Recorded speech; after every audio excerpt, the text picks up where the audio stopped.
Well, here in Utah and really the entire theater world has really lost a visionary. Fred Adams. If you don't know the name, you'll likely know him as the founder of the Utah Shakespeare Festival. He passed away today in Cedar City at age 89. He had a battle with cancer. Yeah, our specialist Carole Mikita now joining us with a look back at his life and his legacy.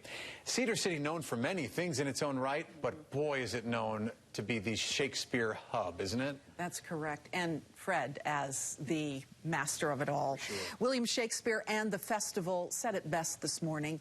Wherever the bright sun of heaven shall shine, his honor and the greatness of his name shall be.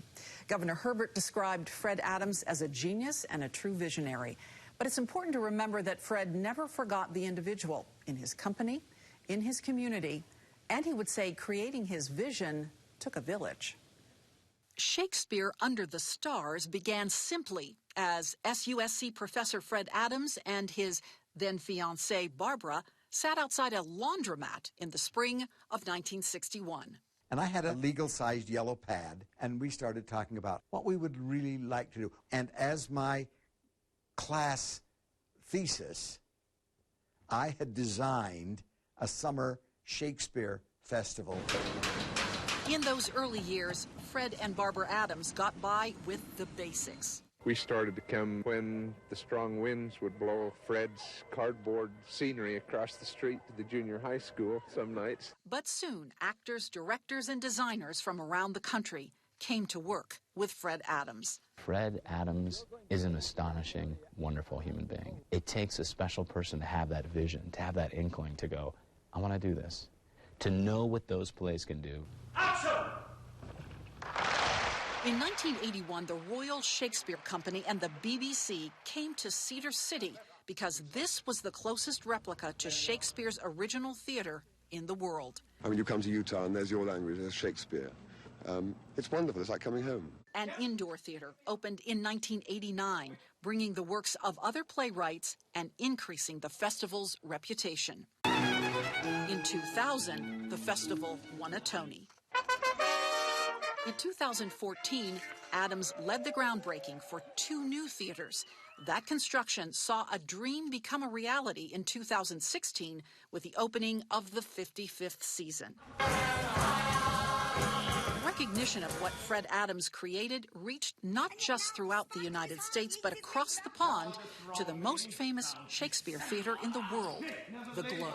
Everybody in the United States, everybody in the world is indebted to Fred Adams because, and Scott and the team there at Utah. And whether he was on stage performing, hanging flowers, checking costumes, or directing a production, his enthusiasm came across the footlights. He connects with the audiences because the audiences to him are family. They are friends. He's just putting on a show in his backyard. Those shows generate approximately $90 million in revenue for the state every year. Fred Adams reminisced at the festival's 50th anniversary. There are days when I think it couldn't be 50. It has just been a romp. I never heard yet. When I asked him why he never let go of his vision, there is something in that writing that transcends us today. It points a way for us to tomorrow.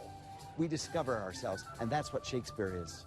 And Fred Adams made the words of the bard resonate in passionate productions that brought audiences to tears and filled his theaters with laughter. The theater world has lost a gem, but Shakespeare Under the Stars burns even brighter. Fred was born and raised in Cedar City and will be buried there next to his beloved wife, Barbara. He's survived by 4 children, 14 grandchildren, and 1 great-grandchild. The family has not yet announced funeral plans, and the festival and SUU will hold a celebration of his life sometime in the near future. Wow. The legacy is incredible. It truly is. And, you know, my husband and I were there this summer, as were you. Yeah. And I thought, we have to make a point of finding Fred. We didn't have to. As we pulled up, there he was, pulling weeds and watering the plants outside the theater and greeting visitors. He was everything. Well, and oftentimes we talk about things being our job. This wasn't his job. This was his life's work, his passion. Truly. And look what has come of it.